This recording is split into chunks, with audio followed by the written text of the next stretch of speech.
कि मोतीलाल बास्के जो पारसनाथ में इनकाउंटर करके मार दिया जो हेमंत सोरेन सरकार है, और हेमंत सोरेन सरकार के रहते जिस तरीके से पुलिसिया दमन पूरे राज्य में तेज़ी से बढ़ गया है, जो पिछले सरकार के तरह ही दिखने लगा। आज जो आप लोगों ने झारखंड जन संघर्ष मोर्चा की तरफ से जो यहाँ पर आंदोलन स्टार्ट किया है, क्या कुछ है आपकी मांगे और क्या कुछ कितने दिनों तक आप लोग यहाँ रहेंगे? आज जो हम लोगों का एक दिवसीय धरना प्रदर्शन और सभा चल रहा है, इसका मूल वजह है कि आज हमारे राज्य की जो हेमंत सोरेन सरकार है, और हेमंत सोरेन सरकार के रहते जिस तरीके से पुलिसिया दमन पूरे राज्य में तेज़ी से बढ़ गया है, जो पिछले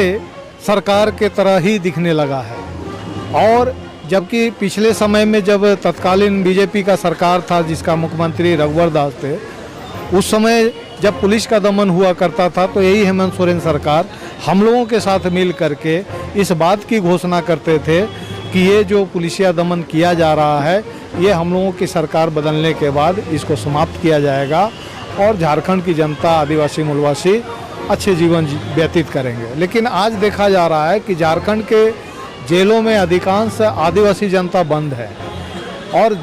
झारखंड मुक्ति मोर्चा के सरकार रहते हुए जो इन्होंने वादा किया था पिछली सरकार में कि हम सरकार बना करके उनको निष्पक्ष जांच करेंगे और वैसे तमाम जो निर्दोष लोग जेलों में बंद है उन्हें बाइज्जत बरी करेंगे, लेकिन आज तक उस पर कोई कार्रवाई नहीं की है। यहाँ तक कि मोतीलाल बास्के जो पारसनाथ में इनकाउंटर करके मार दिया गया था, उनको भी हेमंत सोरेन सरकार द्वारा उस समय प्रतिपक्ष में थे,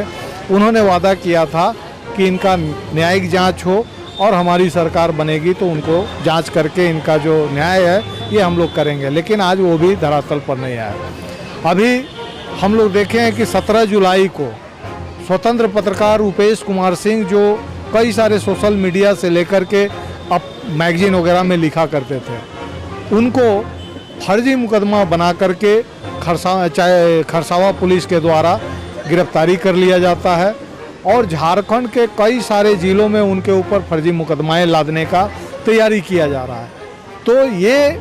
जो लिखने का काम करते थे, बोलने का काम करते थे, वैसे लोगों पर आज भी हेमंत सोरेन सरकार में पुलिसिया का बर्ताव उसी तरह का देखने को मिल रहा है जिस तरह से फांसीवादी मोदी सरकार और रघुवर सरकार के समय देखने को मिलता था। तो इसलिए हम लोग ये भी देखें कि जनवरी महीना में जिस तरीके से फरवरी महीना में भगवान दास किस्कू का गिरफ्तारी किया गया, जिसको रांची में गिरफ्तारी किया गया और उनको खोखरा जंगल में गिरफ्तारी का बात की है,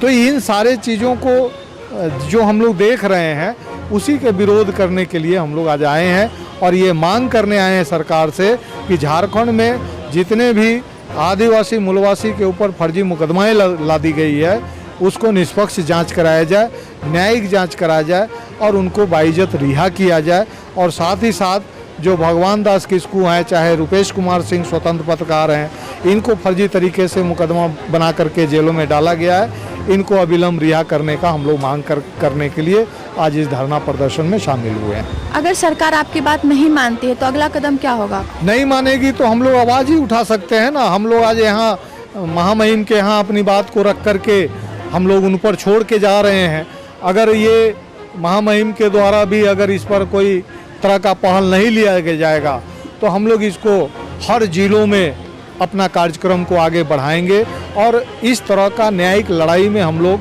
आगे बढ़ेंगे। क्योंकि आज हमारे देश का चौथा स्तंभ है मीडिया,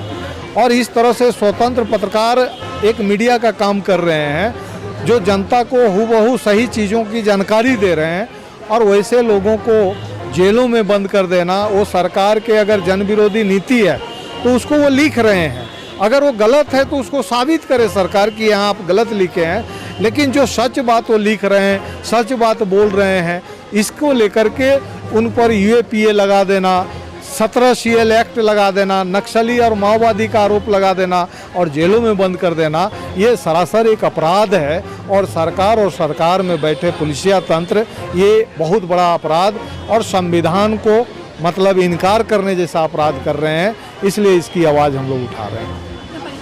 मेरा नाम बच्चा सिंह हुआ, हम झारखंड जनसंघर्ष मोर्चा के संयोजक हैं।